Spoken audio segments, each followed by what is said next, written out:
अस्सलामुअलैकुम जी। वाला agriculture YouTube channel पर खुश आमदीद कहते हैं जी सब भाइयों को। मिलर ट्रैक्टर ने अपनी कीमतों में इजाफा कर दिया। ये जी अभी नोटिफिकेशन आया है मिलर फैक्ट्री की तरफ से। तमाम मॉडल्स की कीमतों में 6 से 7 लाख रुपए तक इजाफा हुआ। इतना बड़ा इजाफा पहली दफ़ा देखने को मिल रहा है। इतना बड़ा इजाफा हमारे किसान भाई बर्दाश्त नहीं कर सकेंगे।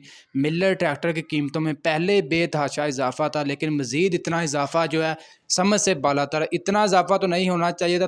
चलें थोड़ा बहुत कर भी लेते, लेकिन लाख से 1.5 लाख कर लेते। 8 लाख 7 लाख रुपए तक इजाफा अभी आपको बताएंगे। 385 में कितना हुआ है, 260 में कितना हुआ है, आप यानी कि देखकर हैरान हो जाएंगे, परेशान हो जाएंगे। सबसे पहले जी बात करते हैं मैसी 240 जी। अब नया रेट जी 17,95,000 रुपया, ठीक है।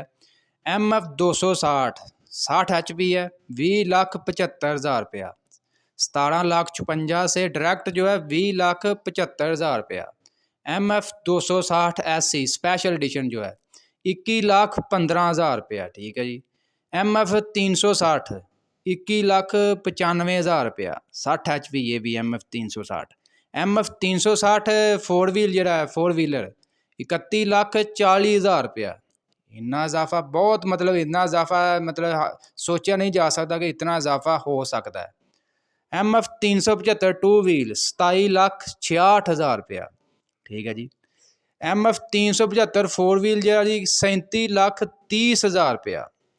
MF 385 टू व्हील जो है 28,60,000 रुपया। 23 लाख तो सीधा ही 28,60,000 रुपया। MF 385 फोर व्हील जरा 37,88,000 रुपया। 30 लाख तो सीधा ही 37 लाख, यानी कि 7 तो 8 लाख रुपया तक इजाफा होया है।